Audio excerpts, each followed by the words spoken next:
बात करते हैं 3D सीरीज के ट्रांजिशन एलिमेंट की।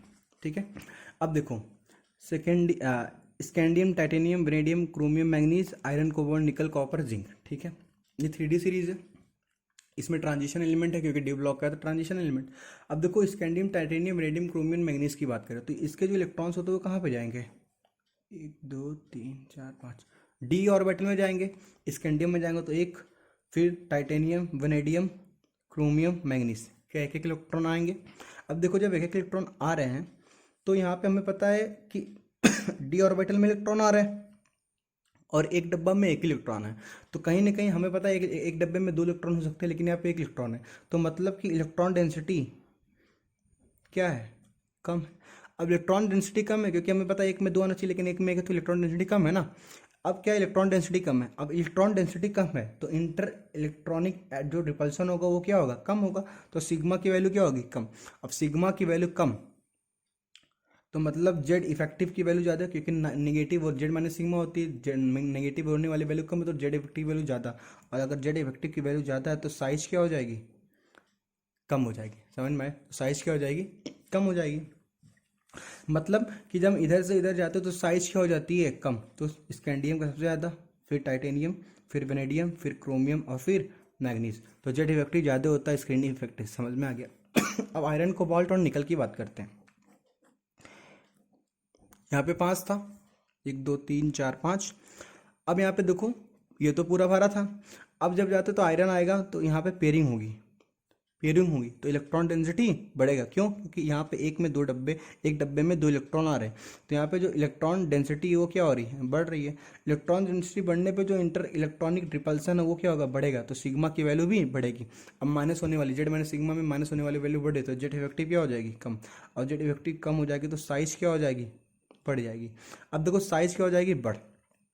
इधर से इधर जाने पे सिग्मा की वैल्यू बढ़ रही है और सिग्मा की वैल्यू बढ़ने का मतलब साइज बढ़ रही है। ठीक, और जेड इफेक्टिव की बात करें तो जेड इफेक्टिव क्या कर रहा है? जेड इफेक्टिव साइज को छोटा रखने की कोशिश कर रहा है, लेकिन यहाँ पे देखो सिग्मा की वैल्यू बढ़ रही क्योंकि क्या हो रहा है? Inter electronic repulsion. तो एक समय आएगा ना जेड इफेक्टिव और स्क्रीन इफेक्ट क्या हो जाएंगे? लगभग बराबर हो जाएंगे, तो वहाँ पे साइज भी क्या हो जाएगी? बराबर। तो आयरन और कोबाल्ट और निकल की जो होगी साइज हो जाएगी वो लगभग बराबर हो जाएगी। अब कॉपर और जिंक की बात करते हैं। अब अगर और आगे गए तो यहाँ पे तो 1 2 3 4 5 पेयरिंग हो जाएगा पूरे इलेक्ट्रॉन का, क्योंकि 8 पहले से भरा था और फिर पेयरिंग पेयरिंग हो जाएगी, 10 इलेक्ट्रॉन हो जाएगा। मतलब कि हर डब्बे में 2 इलेक्ट्रॉन और 10 इलेक्ट्रॉन है डी ऑर्बिटल में। तो यहाँ पे तो इलेक्ट्रॉन डेंसिटी बहुत ज़्यादा हो गई। अब बहुत ज़्यादा मतलब यहाँ पे रिपल्सन, इंटर इलेक्ट्रॉन रिपल्सन भी बहुत ज़्यादा, तो मतलब सिग्मा की वैल्यू बहुत ज़्यादा है और इसकी वजह से साइज क्या हो जाएगी? ज़्यादा हो जाएगी, मतलब साइज क्योंकि बढ़ जाएगी। तो कॉपर और जिंक में जिंक की साइज बढ़ जाएगी। क्यों? क्योंकि अब स्क्रीनिंग इफेक्ट डोमिनेट करने लगा किसके ऊपर? जेड इफेक्टिव के ऊपर। समझ में आया? तो जिंक की वैल्यू, जिंक की जो एटॉमिक रेडियस है वो ज़्यादा हो जाएगी विथ रिस्पेक्ट टू कॉपर। तो scandium, titanium, vanadium, chromium, manganese तक तो घटा, आयरन, कोबाल्ट, निकल में सेम रहा और कॉपर जिंक में जिंक का बढ़ गया। समझ में आ गया? अगर मैं कुछ नहीं दिया तो हम किसकी बात करेंगे? Covalent radii. लेकिन हमें पता है ये सभी क्या है? मेटल्स हैं, तो मेटल्स के लिए हमें मेटेलिक रेडियाई भी बात करनी पड़ेगी। अब देखो इन सब की अगर मेटेलिक रेडियाई हो तो ज़्यादा डिफरेंस हमें देखने को नहीं मिलता। देखो मेटेलिक रेडियाई की अगर बात करते हैं तो मेटेलिक रेडियाई कैसे बनेगा? जब कोई 2 मेटल आएंगे मेटेलिक बॉन्ड बनेगा, और मेटेलिक बॉन्ड से क्या बनेगा? Metallic radii. समझ में आ गया? और मेटेलिक बॉन्ड बनता किससे है? वैलेंस इलेक्ट्रॉन से। समझ में आ गया?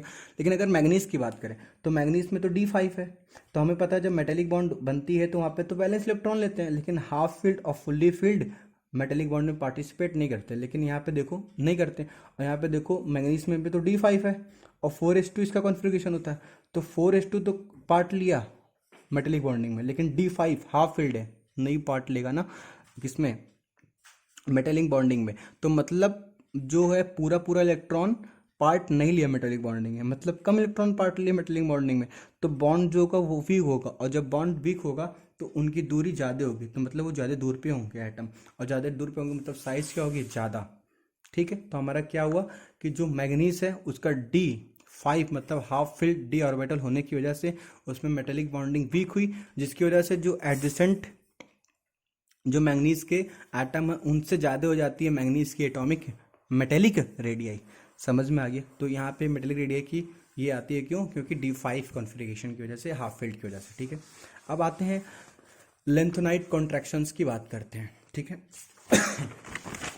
अगर हम लेंथोनाइट कॉन्ट्रैक्शन की बात करें, देखो हमें नॉर्मली क्या होता है, ऊपर से नीचे आते हैं तो हमें पता है साइज बढ़ता है। अब साइज बढ़ता है ठीक है, लेकिन हम जब 3D 4D और 5D की बात करते हैं, हमें पता है थर्ड पीरियड की अगर बात करते हैं तो थर्ड पीरियड में जो थर्ड ग्रुप में जो 6 और 7 पीरियड होता है, तो यहाँ पे लेंथनम आता है, यहाँ पे एक्टिनियम आता है। लेंथनम की बात करें तो 57 एटॉमिक नंबर आता है, और 58 से लेके 71 तक क्या आता है, लेंथेनाइट सीरीज आता है।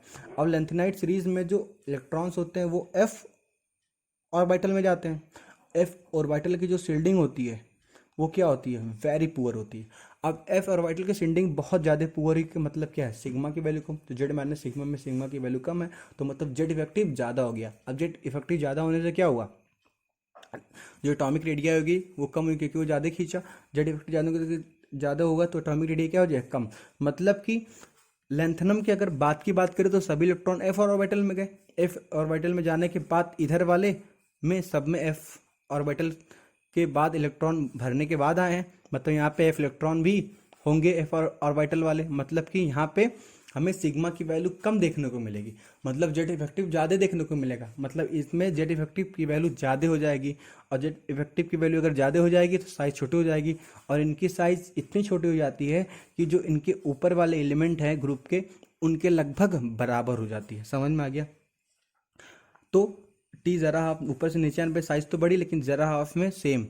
वो नवाब थे में सेम। ऐसे मॉलिबेडनम MOW में क्रोड मोड वाले नीचे आने पे बढ़ रही है, लेकिन यहाँ पे 4 और 5D में लगभग बराबर हो जाएगा। ऐसे इंडियम थैलियम और SNPB में भी हो रहा है। तो ये D ब्लॉक हुआ और ये P ब्लॉक हुआ।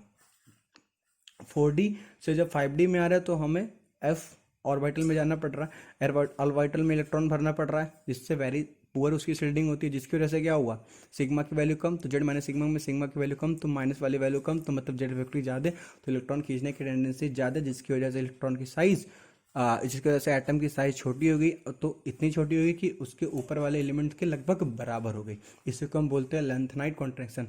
हमें पता है ऊपर से नीचे आने पर बढ़ना चाहिए था, लेकिन ऐसा नहीं हुआ, क्योंकि लेंथेनाइम 57 के बाद क्या होता है, 58 से 71 जो होता है लेंथेनाइट सीरीज स्टार्ट होती है, उसमें जो इलेक्ट्रॉन एफ में जाते हैं और एफ की शील्डिंग बहुत प्योर होती है, तो सिग्मा की वैल्यू कम हो जाती है, तो इफेक्टिव बढ़ जाता है। तो ये हो गया लेंथेनाइट सीरीज के बारे में। ठीक है, मतलब लेंथेनाइट सीरीज में ओवरऑल क्या हुआ, 3D से 4D और 4D से 5 की बात करते हैं।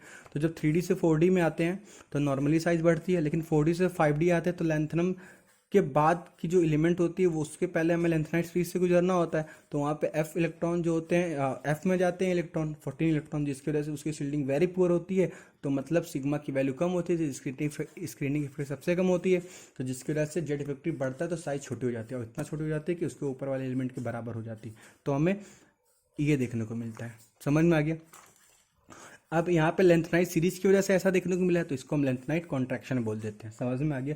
ये 4D और 5D के बीच में देखने को मिलती है, लेकिन क्या सेकेंड ईयर लाएंगे इसी में देखने को मिले क्या, क्या ऊपर से नीचे आने पे बढ़ेगी, यहाँ से यहाँ पे आने पे बराबर होगी क्या, नहीं। क्यों, क्योंकि अभी तो लेंथनाइट सीरीज स्टार्ट नहीं हुई है, एफ ऑर्बिटल में तो इलेक्ट्रॉन गया नहीं है, तो वाई और LA के बीच में नीचे आने पर साइज बढ़ेगी ही बढ़ेगी। ठीक है, क्योंकि अभी तो स्टार्ट ही नहीं हुआ है लेंथनाइट सीरीज। समझ में आ गया।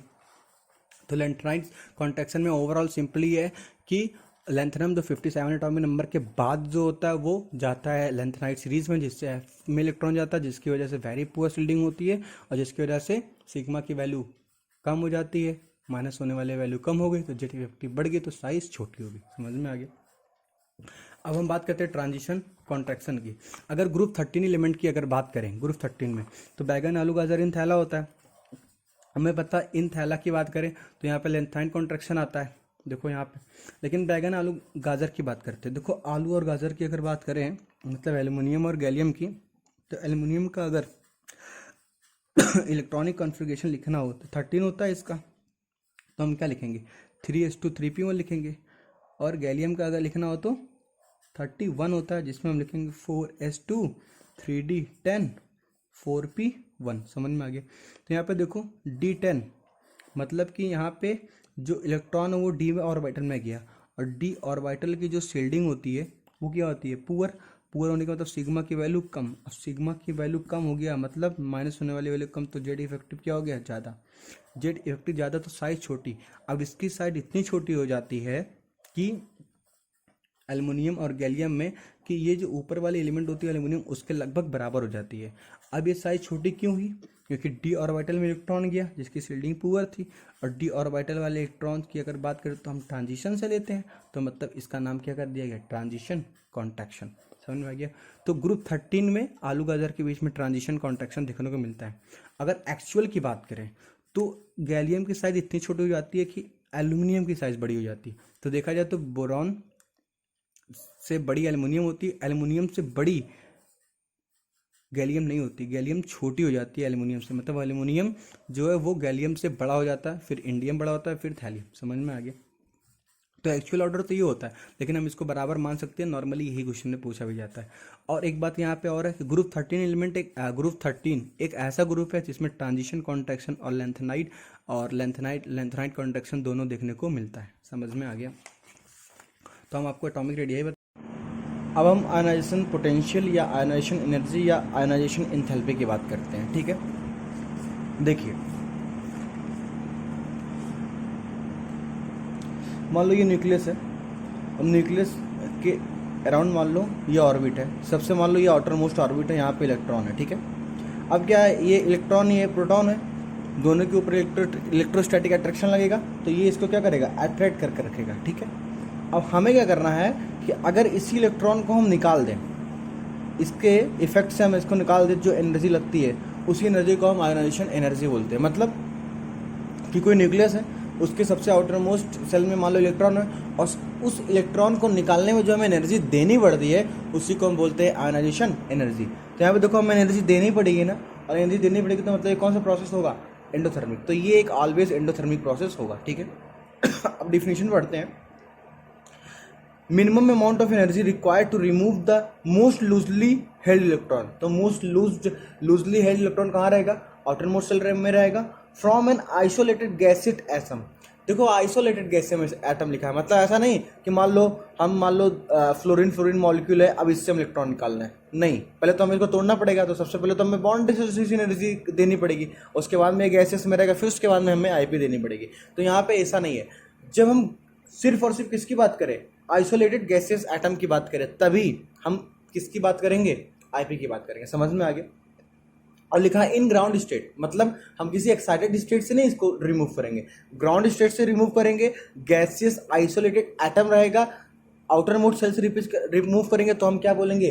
आयनाइजेशन एनर्जी, आयनाइजेशन पोटेंशियल या आयनाइजेशन एंथैल्पी। समझ में आ गया? तो यहाँ पे देखो ये न्यूक्लियस है, इसके अबाउट मान लो ये ऑर्बिट है, सबसे आउटर मोस्ट ऑर्बिट में जो इलेक्ट्रॉन है उसके ऊपर अट्रैक्शन लग रहा है, इलेक्ट्रोस्टैटिक अट्रैक्शन लग रहा है, तो ये इसको खींच के रखा हुआ है। अब इसको रिमूव करने में जो हमें एनर्जी देनी पड़ेगी उसे हम बोलेंगे आयोनाइजेशन एनर्जी। तो देखिए मेटल है, कोई मान लो एलिमेंट है गैसेस फॉर्म में, उसमें से एक इलेक्ट्रॉन निकाले तो M+ हो गया, कैटायन बन गया गैसेस फॉर्म में, और इसमें हमने एनर्जी दी तो ये क्या हो गया?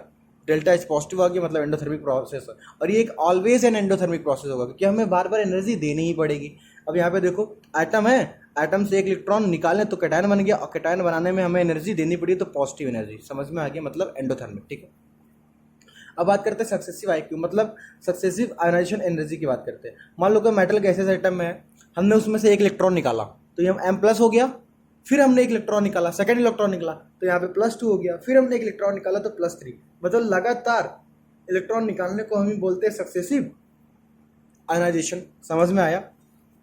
अब देखिए पहले M गैसेस फॉर्म में था, हमने एक इलेक्ट्रॉन निकाला तो M+ आ गया। अब हम निकालना चाहते हैं इलेक्ट्रॉन, देखो M+ में आया ना, प्लस चार्ज से मतलब क्या हुआ? ZF ज़्यादा होगा। कैसे?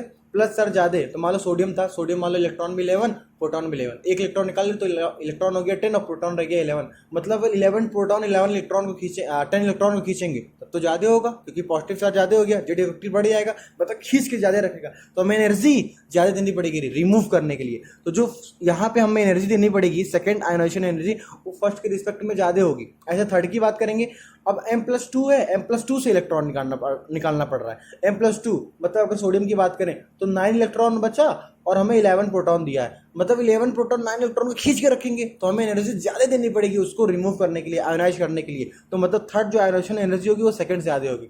मतलब सक्सेसिव आयनाइजेशन एनर्जी की बात करें तो आयनाइजेशन एनर्जी थर्ड होगी वो सबसे ज़्यादा होगी, फिर सेकेंड होगी, फिर फर्स्ट होगी। ये एक ऑलवेज है, ये ऑलवेज ट्रू रहेगा। ठीक है, फर्स्ट सेकेंड और थर्ड जो हमने इलेक्ट्रॉन निकाला लगातार उसको बोलेंगे सक्सेसिव एनर्जी इलेक्ट्रॉन, और जो फर्स्ट सेकेंड और थर्ड जो इलेक्ट्रॉन निकाले पे एनर्जी दी गई है उसको बोलेंगे आयोनाइजेशन एनर्जी, और फर्स्ट सेकेंड थर्ड लगातार एनर्जी हमने दिया तो उसको बोलेंगे सक्सेसिव आयोनाइजेशन एनर्जी। और यही हमें पता चला कि सक्सेसिव जो आयोनाइजेशन एनर्जी होगी वो ऑलवेज ग्रेटर होगी। क्यों? क्योंकि हमें पता है, देखो जब हम करेंगे तो पॉजिटिव एलिमेंट मतलब पॉजिटिव कैटायन से हमें इलेक्ट्रॉन निकालना पड़ेगा, और जैसे जैसे पॉजिटिव चार्ज बढ़ता है, जेड इलेक्ट्रिक बढ़ता है, मतलब वो खींच के ज़्यादा रखेगा तो हमें निकालने में एनर्जी ज़्यादा देनी पड़ेगी, मतलब आयोनाइजेशन एनर्जी ज़्यादा होगी, तो सक्सेसिव आईपी ज़्यादा होगा। ठीक है, अब मान लो हमें ऐसा करते करते हमें मान लो 10 इलेक्ट्रॉन निकाले तो हमें 10 आईपी देनी पड़ेगी, तो ऐसे हमें एन चार्ज लाना होगा तो हमें कितने आईपी या आई देनी पड़ेगी? 10 आई, तो 1 2 3 4 ऐसे गिनते गिनते 10 तक ले जाएंगे तो हमें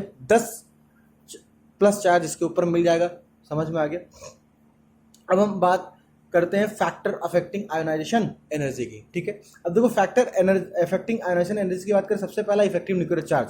तो आयोनाइजेशन एनर्जी और इफेक्टिव न्यूक्लियर चार्ज में क्या क्या वो है रिलेशन? देखो अगर जेड इफेक्टिव ज़्यादा होगा तो हमें पता है कि ये इलेक्ट्रॉन को खींच के ज़्यादा रखेगा, और खींच के ज़्यादा रखेगा तो हमें रिमूव करने में एनर्जी ज़्यादा देनी पड़ेगी, मतलब कि जेड इफेक्टिव ज़्यादा तो आईपी की वैल्यू ज़्यादा, तो ionisation energy is directly proportional Z effective. और मुझे पता है Z effective directly proportional to positive और negative proportional to negative charge, negative inversely proportional to negative charge. क्यों? क्योंकि हमें पता है अगर पॉजिटिव ज़्यादा तो खींच के ज़्यादा रखेगा तो जेड इफेक्टिव और ज़्यादा हो जाएगा, और नेगेटिव रहेगा तो इंटर इलेक्ट्रॉनिक रिपल्सन होगा, सिग्मा की वैल्यू ज़्यादा होगा तो जेड इफेक्टिव कम हो जाएगी। समझ में आ गया? तो Z effective directly proportional to positive charge और inversely proportional to negative charge. समझ में आया? अब बात करते हैं एटॉमिक साइज। मान लो ऊपर से हम नीचे आते हैं तो साइज बढ़ता है, साइज बढ़ेगा, देखो ऊपर से नीचे आएंगे तो साइज बढ़ेगा ना। अब साइज बढ़ेगा तो इलेक्ट्रॉन जो है वो क्या होगा? प्रोटॉन से दूर जाएगा, तो हम तो फोर्स लगाते हैं G1/2r², तो यहाँ पे देखो r बढ़ रहा है तो फोर्स कम होगा, या हम ऐसा कह सकते हैं ये दूर जा रहा है, तो दूर जा रहा है तो इसके ऊपर जो अट्रैक्शन है वो क्या हो जाएगा? नेट अट्रैक्शन क्या हो जाएगा? कम हो जाएगा, क्योंकि डिस्टेंस बढ़ रहा है, और जब नेट अट्रैक्शन कम हो जाएगा तो इसका जेड इफेक्टिव भी कम हो जाएगा, और जेड इफेक्टिव कम हो जाएगा तो इसको निकाल हम आसानी से पाएंगे, तो इसकी आईपी भी क्या हो जाएगी? कम। तो देखो जब एटॉमिक साइज बढ़ रहा है तो आईपी की वैल्यू क्या हो जा रही है? कम। तो ionisation energy is inversely proportional to atomic size. समझ में आ गया? अब बात करते हैं stability of half filled and fully filled orbital. Half filled orbital मतलब कि मान लो ऐसा है तो इसमें 2 होता है तो 1 हमने भरा, पी में 3 डिब्बे होते हैं 6 भर सकते हैं तो हम आधा 3 भरे तो इसको बोलेंगे हाफ फील्ड। डी में 10 होते हैं हम 5 भरे तो उसको बोलेंगे हाफ फील्ड। तो हाफ फील्ड और फुल्ली फील्ड मतलब पूरा पूरा डब्बा भरा हुआ है। तो अगर मान लो हाफ फील्ड और फुल्ली फील्ड है तो उसमें कैसे वेरिएशन होगा इसको देखते हैं। और इसको आप याद रखिए कि हम जब स्टेबिलिटी हाफ फील्ड और फुल्ली फील्ड लगाएंगे तो हम ये मानेंगे कि हम सिर्फ एडजेसेंट के रिलेशन की बात करेंगे, एडजेसेंट से रिलेट करके बोलेंगे कि हाँ इसका आईपी इसके रिस्पेक्ट में ज़्यादा या कम है। तो ये अप्लीकेबल क्या होगा? नेबरिंग एटम क्या होगा? मतलब कि मान लो बेरिलियम बोरान ने लगा लिया, नाइट्रोजन ऑक्सीजन में लगा लिया, तो बस नेबरिंग एटम की बात करेंगे। ये नहीं कि हम दूसरे पीरियड से क्या कर रहे हैं, रिलेट कर रहे हैं या दूसरे दूर जाके रिलेट कर रहे हैं, नहीं, हम एडजेसेंट एटम की ही बात करेंगे जब हम हाफ फील्ड और फुल्ली फील्ड की बात करेंगे। ठीक है, तो देखो मान लो यहां पे नाइट्रोजन और ऑक्सीजन है।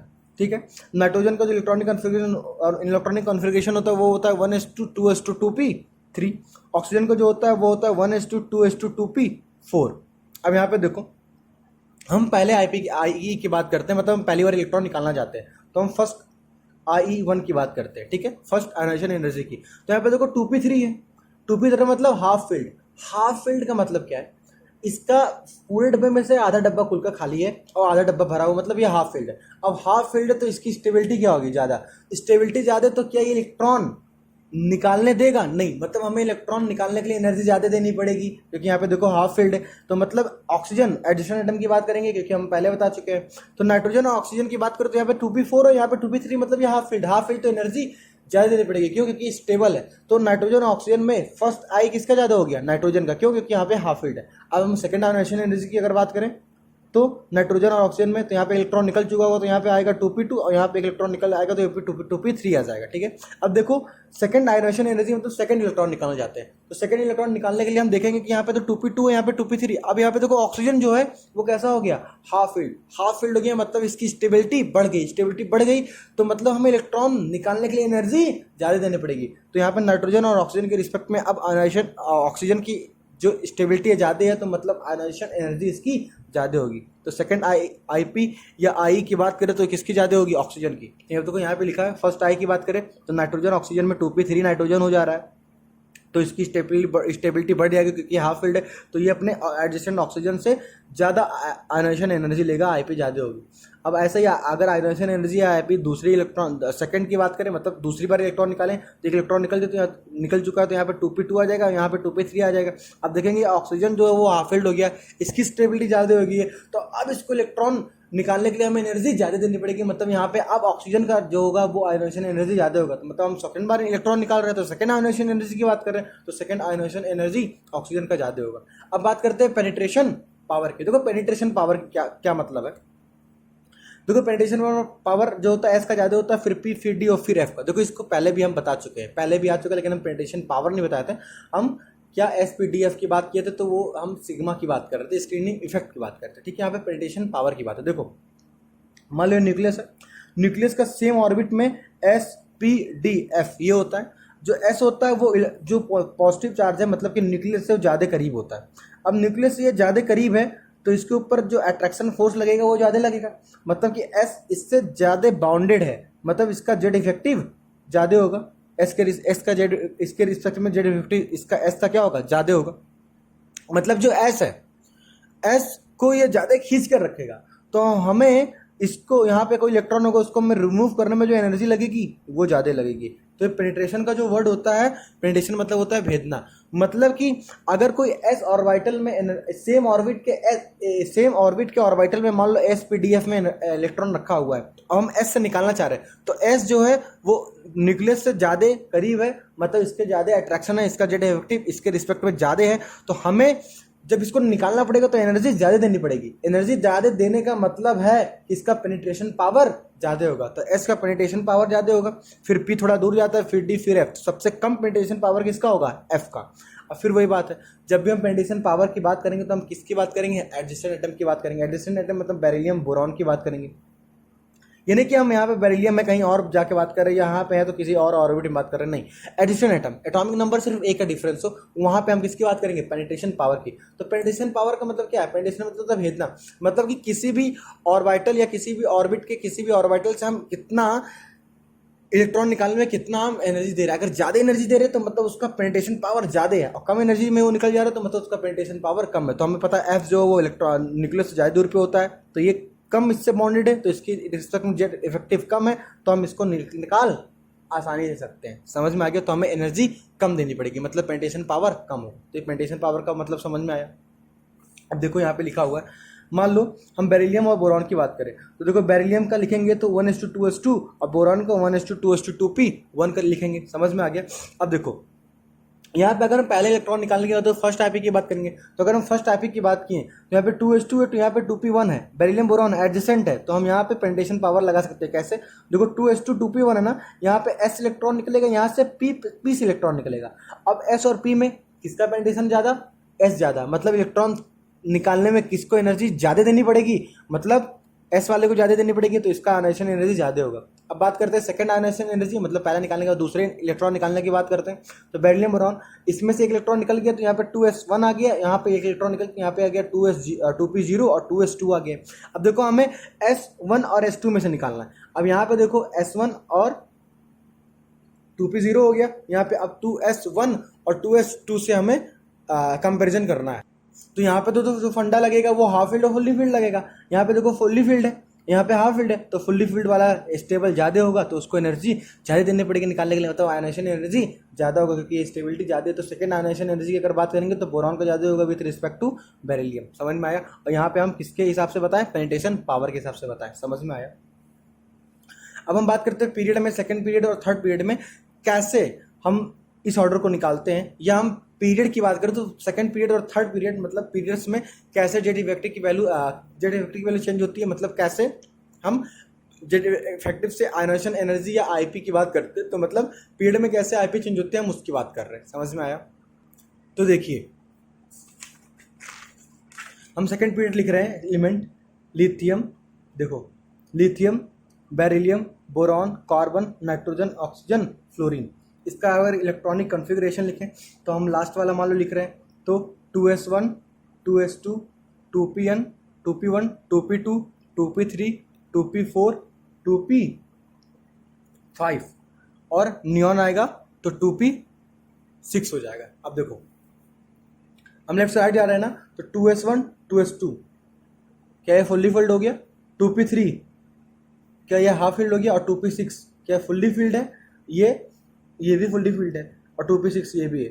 लेकिन ये तो यहाँ पे देखो इनर्ट गैस बन गया है। अब इनर्ट गैस बन गया, ये फुल्ली फील्ड है, ये पार्सली फील्ड है और ये भी फुल्ली फील्ड है, 2s2 फुल्ली फील्ड है। अब देखो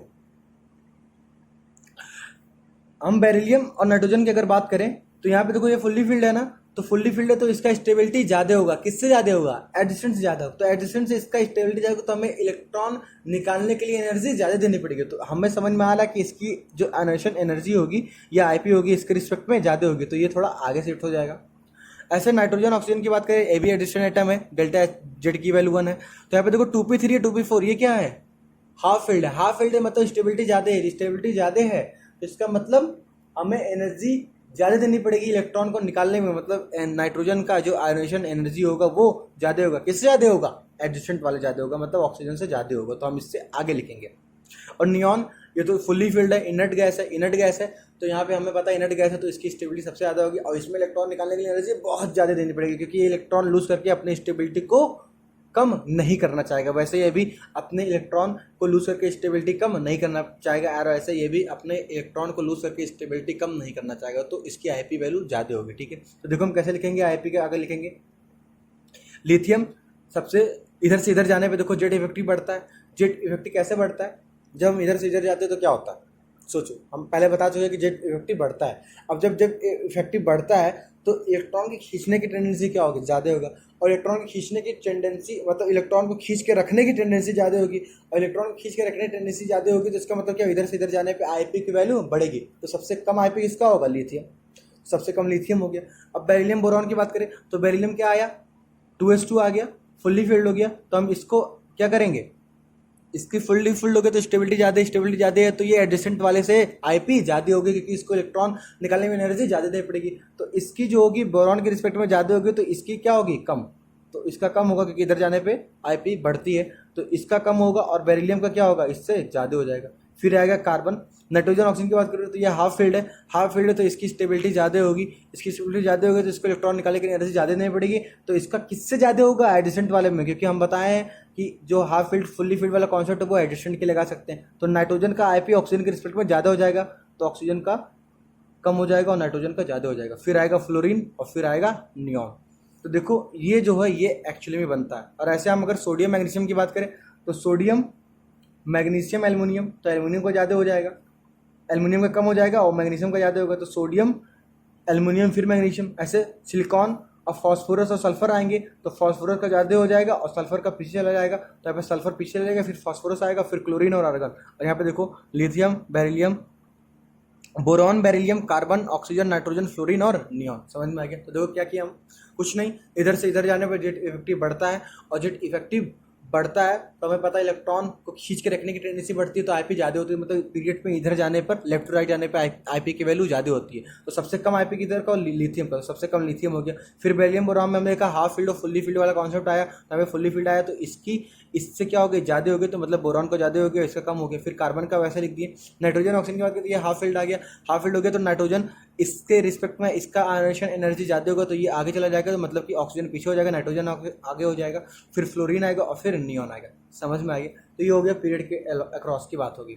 अगर हम ग्रुप की बात करते हैं तो देखो ग्रुप की अगर नॉर्मली देखा जाए तो ऊपर से नीचे आ रहे हैं, ऊपर से नीचे आएंगे तो हम क्या करेंगे, साइज बढ़ रहा है, साइज बढ़ रहा है तो मतलब इलेक्ट्रॉन की दूरी न्यूक्लियस से बढ़ रही है, मतलब जेट इफेक्टिव कम हो रहा है, मतलब खींच के रखने की टेंडेंसी इलेक्ट्रॉन की न्यूक्लियस का क्या होगा, कम होगा। मतलब हम इजिली इलेक्ट्रॉन को निकाल पाएंगे, मतलब आयनेशन एनर्जी जो होगी वो कम देनी पड़ेगी। तो मतलब ऊपर से नीचे आने पे साइज बढ़ने की वजह से जो आयनेशन एनर्जी होती है वो क्या हो जाती है, कम हो जाती है। समझ में आया। नीचे आने पे साइज बढ़ने की वजह से आयनेशन एनर्जी कम हो जाती है। अब हम जो वेरिएशंस देखते हैं उसकी बात करते हैं। मान लो ग्रुप 13 की बात करते हैं तो अगर ग्रुप 13 की अगर बात करें तो ग्रुप 13 में हमें पता है साइज हम पहले से बता चुके हैं। बैगन, आलू, गाजर इन थैला है। यहाँ पे देखो आलू गाजर में हमें पता है कि इसका जो गैलियम का इलेक्ट्रॉन है वो D10 में जाता है और डी ऑर्बिटल में जाता है तो डी की शील्डिंग पूरी होती है तो सिग्मा कम हो जाएगा तो जेट इफेक्टिव बढ़ जाएगा, क्योंकि हमें पता है माइनस करने वाली वैल्यू कम हो रही है तो जेट इफेक्टिव बढ़ जाएगा। अब इसका जेट जेट इफेक्टिव बढ़ गया, जेट इफेक्टिव बढ़ने का मतलब अट्रैक्शन बढ़ गया, अट्रैक्शन बढ़ गया तो इसकी आईपी क्या हो जाएगी, ज़्यादा हो जाएगी। मतलब एल्यूमिनियम से आईपी किसका ज़्यादा होगा, गैलियम। तो देखो एल्यूमिनियम से ज़्यादा किसका होगा, गैलियम की। और हमें पता है ऊपर से नीचे आने पे साइज कम हो रहा तो साइज कम हो रहा तो आईपी की वैल्यू ऊपर से नीचे आने पे साइज बढ़ रहा है, साइज बढ़ रहा है तो आईपी की वैल्यू कम, तो एल्यूमिनियम की वैल्यू आईपी की कम होगी विथ रिस्पेक्ट टू बोरॉन। तो देखो बोरॉन का ज़्यादा, एल्यूमिनियम का कम है। अब इन थैला की बात करेंगे, इंडियम और थैलियम की बात करें तो हमें पता है यहाँ पे लेंथराइज कॉन्ट्रैक्शन लगता है। और लेंथराइज कॉन्ट्रैक्शन क्यों लगता है, क्योंकि हमें पता है कि यहाँ पे एफ जो 5d होते हैं उसकी बात करेंगे तो वहाँ पे इलेक्ट्रॉन जो है वो एफ ऑर्बिटल में जाते हैं और हमें पता है कि इसकी तो वेरी पुअर शील्डिंग होती है तो सिग्मा की वैल्यू बहुत ज़्यादा कम होती है, तो जेट इफेक्टिव बहुत ज़्यादा होता है। तो बहुत ज़्यादा होने की वजह से क्या होता है, न्यूक्लियस पे अट्रैक्शन फिर वही बातें बढ़ता है, जिसकी वजह से हमें इलेक्ट्रॉन निकालना मुश्किल हो जाता है। मतलब आईपी की वैल्यू ज़्यादा हो जाती है तो नीचे वाले की देखो आईपी ज़्यादा है, ऊपर वाले की कम है, क्योंकि सिग्मा कम हो रहा है तो जेट इफेक्टिव बढ़ रहा है तो आईपी की वैल्यू ज़्यादा हो जा रहा है। तो अगर इसका एनसीईआरटी में पूछा रीजन तो हम रीजन हम बता दिए। अब अगर इसका एक्चुअल ऑर्डर की अगर हम बात करें तो अगर हम इसका एक्चुअल अगर ऑर्डर देखें तो देखो सबसे पहले अगर हम एक्चुअल ऑर्डर निकालें तो देखो बोरॉन है, एल्युमिनियम, गैलियम, इंडियम और थैलियम, ठीक है। तो देखो सबसे पहले हम एक बात करते हैं, देखो आईपी किसके लिए डिफाइन होती है, आईपी का मतलब होता है इलेक्ट्रॉन को निकालने की टेंडेंसी, या हम लोग इलेक्ट्रॉन को निकालते हैं। और इलेक्ट्रॉन निकालने का मतलब है कि इलेक्ट्रॉन कौन ज़्यादा इजीली दे पाएगा, मेटल या नॉन मेटल। तो देखो मेटल क्या होता है, इलेक्ट्रोपॉजिटिव एलिमेंट होती है तो वो तो इलेक्ट्रॉन देने की ही बात करती है। तो मेटल का इलेक्ट्रॉन देने की अगर बात कर रहा है तो उसकी आईपी क्या होगी, कम होगी, तभी तो वो देने की बात कर रहा है। तो जनरली मेटल की आईपी क्या होगी, कम। और नॉन मेटल की आईपी क्या होगी, ज़्यादा। क्यों, क्योंकि नॉर्मली जो नॉन मेटल होता है वो इलेक्ट्रॉन लेने की बात करता है और इलेक्ट्रॉन लेने का मतलब है कि उसकी निकालने की टेंडेंसी कम है, मतलब उसकी आईपी की वैल्यू ज़्यादा है। तो हम नॉर्मली ये समझिए कि मेटल की जो होती है वो आईपी कम होती है और नॉन मेटल की आईपी ज़्यादा होती है। अब बात करते हैं बोरॉन की। बोरॉन कौन से फैमिली का एलिमेंट है, कौन से ब्लॉक का एलिमेंट है, पी ब्लॉक। तो हम जानते हैं जब पी ब्लॉक की बात करते हैं तो यहाँ पे एक लाइन जाता है मेटलॉइड का, इधर जो होते हैं वो होते हैं नॉन मेटल, इधर जो होते हैं वो होते हैं नॉन मेटल, और जो इधर होते हैं वो होते हैं मेटल। अगर बोरॉन की बात करें तो बोरॉन क्या है, एक नॉन मेटल है। बोरॉन क्या है, एक नॉन मेटल। हमें पता है नॉन मेटल की आईपी ज़्यादा होती है, तो इस पीरियड में सबसे ज़्यादा आईपी किसका हो गया, बोरॉन को। तो सबसे ज़्यादा आईपी जो हो गया वो बोरॉन का हो गया।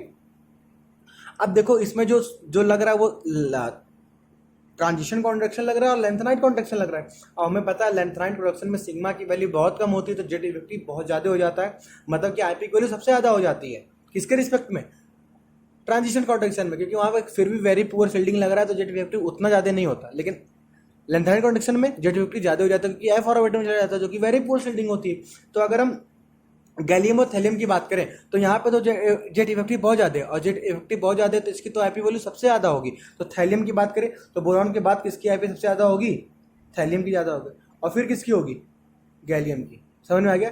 अब बात करते हैं एल्युमिनियम और इंडियम। अब देखो ऊपर से नीचे आ रहे तो साइज बढ़ेगा तो जेट इफेक्टिव की वैल्यू कम होगी तो आईपी की वैल्यू भी कम होगी। तो सबसे कम आईपी इसका होगा, फिर उससे ज़्यादा आईपी इसका होगा एल्युमिनियम। तो गैलियम के बाद आएगा एल्युमिनियम और उसके बाद में आएगा इंडियम। तो ये जो है ये हमारा एक्चुअल ऑर्डर है। तो आप अगर देखें तो देखो एक्चुअल ऑर्डर की बात करें आईपी का तो बोरॉन का सबसे ज़्यादा है, फिर थैलियम, क्योंकि यहाँ पे लेंथनाइज कॉन्ट्रैक्शन लग रहा है, क्योंकि यहाँ पे जो इलेक्ट्रॉन है वो एफ ऑर्बिटल में जा रहा है जो कि वेरी पुअर शील्डिंग होती है तो जेट इफेक्टिव ज़्यादा होता है विथ रिस्पेक्ट टू गैलियम, क्योंकि डी ऑर्बिटल जा रहा है तो पुअर शील्डिंग है तो जेट इफेक्टिव थोड़ा इससे कम ही होगा। और फिर एल्युमिनियम और इंडियम में एल्युमिनियम इंडियम से ऊपर है तो साइज छोटी है तो जेट इफेक्टिव ज़्यादा है तो आईपी की वैल्यू ज़्यादा है विथ रिस्पेक्ट टू इंडियम। तो ये एक्चुअल ऑर्डर आता है बोरॉन, थैलियम, गैलियम, एल्युमिनियम और इंडियम। समझ में आ गया। एनसीईआरटी में भी ये बात पूछा गया है, समझ में आया।